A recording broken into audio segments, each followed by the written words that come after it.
Iranian state media says a US strike just hit a border crossing between Iran and Iraq.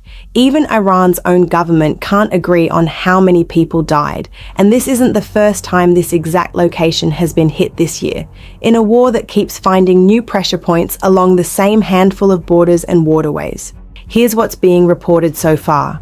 On Wednesday, Iranian state media reported strikes near the passenger terminal at the Shalamcheh border crossing, the main crossing point between Iran and Iraq. Khuzestan province's security and administrative deputy governor initially said the attack caused no injuries at all. That account didn't hold for long. Iranian state outlet SNN, along with the semi-official Tasnim news agency, later reported that 2 people had died in the strike. A hardline Iranian outlet, Sabrin News, separately reported the same area was targeted and published images, though it didn't provide additional detail on casualties. As of this recording, we haven't found a US government statement confirming or denying this specific strike. That contradiction inside Iran's own reporting is worth sitting with for a moment. This isn't a case of Iran's account clashing with an American one. It's Iran's own provincial security official saying one thing, and Iran's own state and semi-official media saying another within the same news cycle. That kind of internal inconsistency has shown up periodically throughout this war whenever initial casualty assessments get revised as more information comes in. And it's part of why we've consistently flagged early casualty figures in this conflict as subject to change, rather than treating any single number as final the moment it's first reported. This location has a documented history in this war that goes back further than this week. Back in March, strikes on the Iranian side of the Shalamcheh crossing killed 1 Iraqi citizen and left 5 Iraqis seriously wounded, according to Reuters reporting at the time, citing security sources and Iraqi officials. Iraqi police recovered a body, and the wounded were taken to hospitals, most of them in critical condition.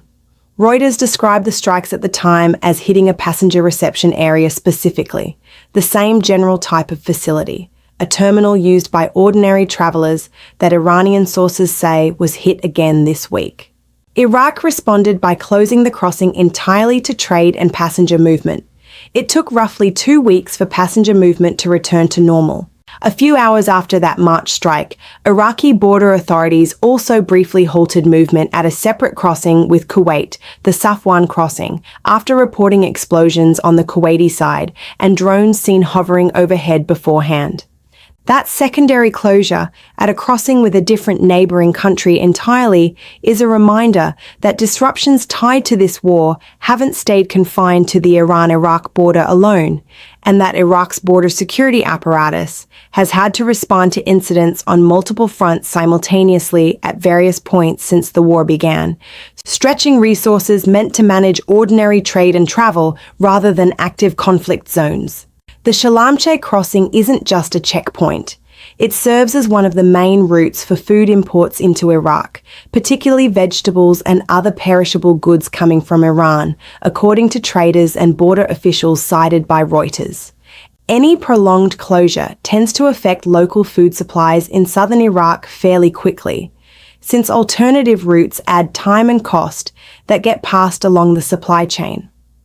Basra province, on the Iraqi side of this crossing, sits at the center of that trade route, and a closure there carries different economic weight than a strike on a purely military facility would, simply because of how directly it touches everyday commerce. That's the same practical consequence that followed the March strike, and it's a detail that tends to get lost when a border crossing gets described only in military terms. Iraq's position in all of this adds another layer.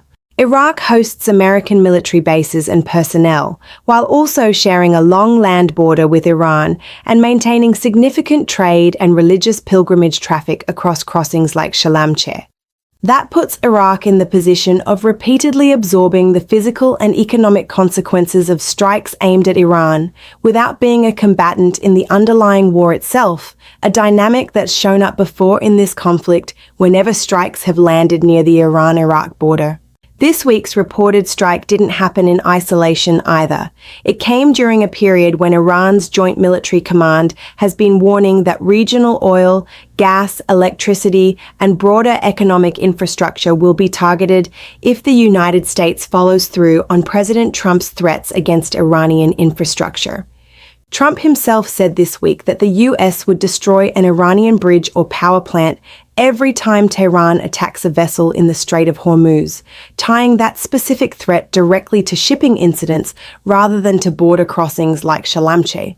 Secretary of State Marco Rubio said separately that Iran had violated the Islamabad Memorandum of Understanding by continuing to attack commercial shipping, rejecting Tehran's own interpretation of that agreement. Rubio's comments reflect a broader pattern we've tracked throughout this war, where both governments cite the same diplomatic documents while drawing opposite conclusions about who broke them first. Iran's Joint Military Command has maintained that the Strait of Hormuz remains closed, a position that stands in direct contrast to CENTCOM's repeated public statements that the waterway remains open to lawful traffic. In a related maritime incident the same week, the IRGC said one of 3 tankers attempting to cross a mined area of the strait caught fire, while the other 2 vessels were unaffected. That specific detail, 3 tankers attempting the same route with only one catching fire, differs somewhat from earlier reporting we've covered on mined shipping incidents in the strait and adds another data point to an already unresolved question about the actual scope and location of mines in these waters.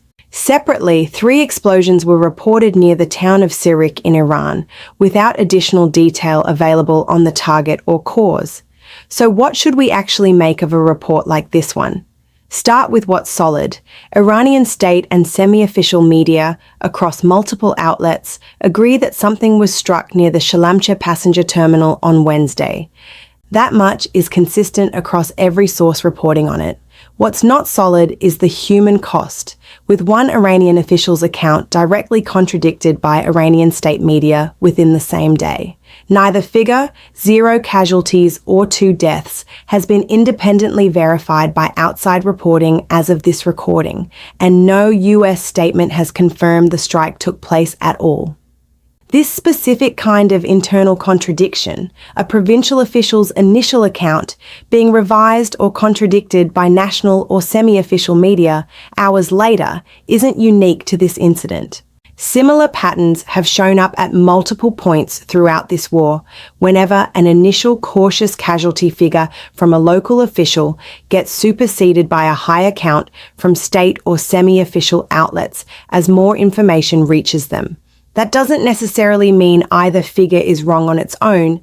It does mean the first number reported after any strike in this war has repeatedly turned out to be provisional rather than final, a pattern worth keeping in mind whenever a fresh casualty figure appears in the hours immediately following an incident like this one.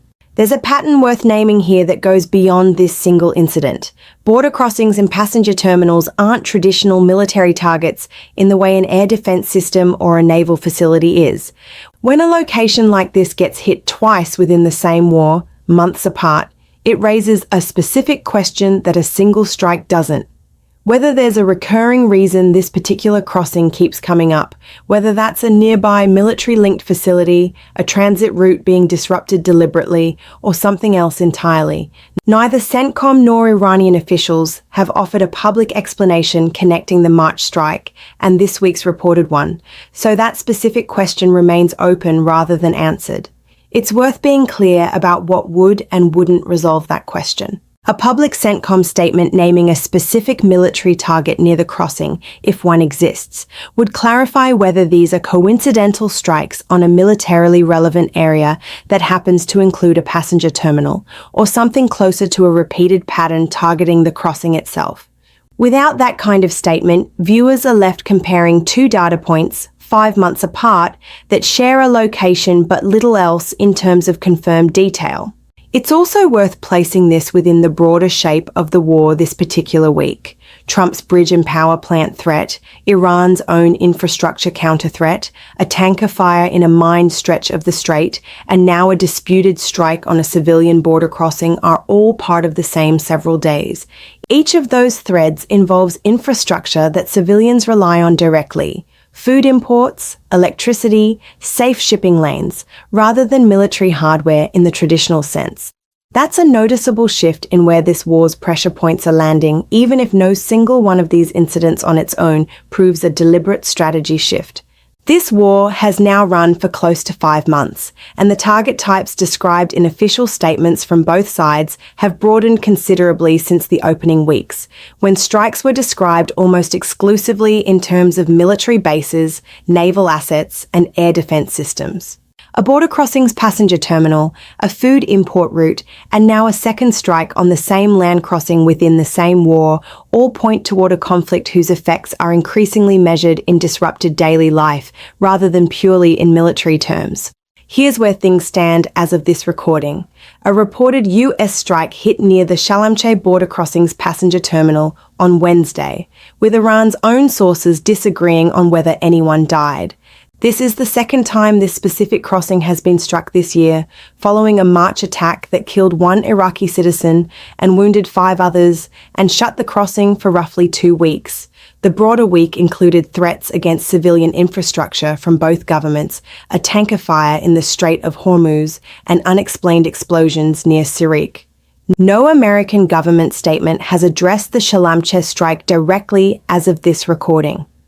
Whether the crossing closes again this time and for how long will likely depend on decisions Iraqi authorities haven't announced yet. If the March precedent holds, ordinary trade and travel through this specific border point could be disrupted for weeks rather than days, regardless of how the casualty count is eventually resolved. That's a real cost for people living in the surrounding region, separate from and in addition to whatever the final human toll of this specific strike turns out to be. We're not going to guess which casualty figure is accurate, but we do want to ask you, when a government's own officials and its own state media can't agree on basic facts within the same day, how do you personally decide what to believe until it gets sorted out? And how long are you willing to wait for that clarity before moving on to the next story?